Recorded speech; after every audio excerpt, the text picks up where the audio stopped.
We pick up the phone sometimes to make a sale, and we reach out to a person for the first time, and we think that's when the sale happens. We think the sale happens when I walk into their store and I start trying to pitch myself. But a good salesman knows that the sale happens way before that. The sale happens the first time he ever meets you at a trade show, the first time he ever passes by your booth, the first time he hears about you from a friend, the first time he sees your ad in the paper.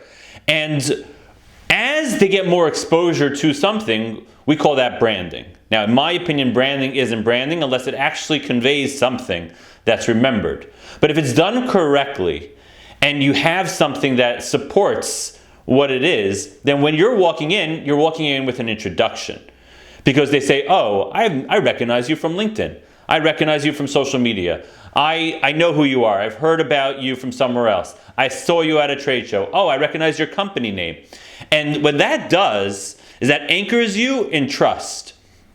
That changes the person's bias from the point of where everything a person says to you is trying to trick you or a lie or being sold to by default, we are trusting people. We want to trust people. We want to believe in people. We want to like people. We want to think that they're not lying to us. But we need a reason to make us feel comfortable. So if we already show them that we work for a big company and they recognize that company and that company comes along with trust, then everything that we come in with will be skewed in their minds as trustworthy and honest.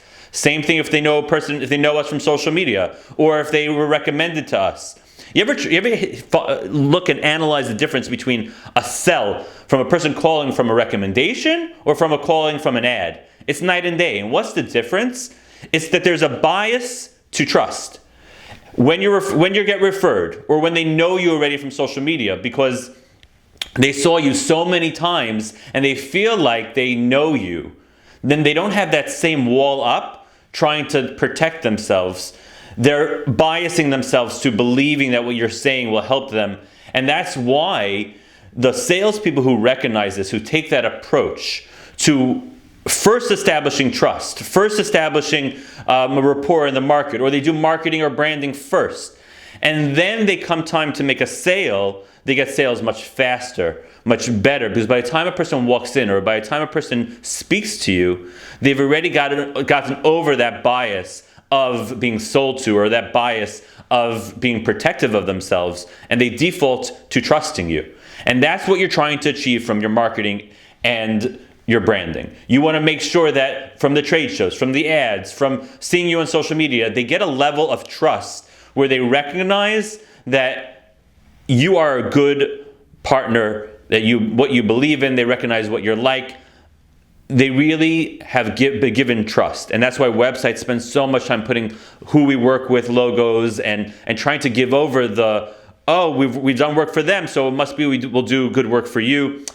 That anything we can do, any trust symbols, any recommendations, anything that we could show who we've worked for in the past, what we're looking to create in marketing is enough of a convincing argument to get over that bias of we're cheating them, we're robbing them, we're stealing from them, we're not honest. We want to default to that people are generally nature is good and they have what to offer and they belong in business and you're going to enjoy working with them and all you're trying to provide for them is enough for them to paint their own story in their head why you're worth their time. And the more time they give you, the more they have to make that story because psychologically they spent so much investment with you, they don't want to lose that investment. So they want to believe. They want to believe that what you're doing with them is true, and they want to believe what you're doing with them is going to work.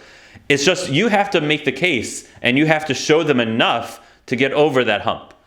Get out there today and find ways of proving to people through your marketing, through your advertising, through your social media, through whatever touch points you can to get over that hump in people's minds.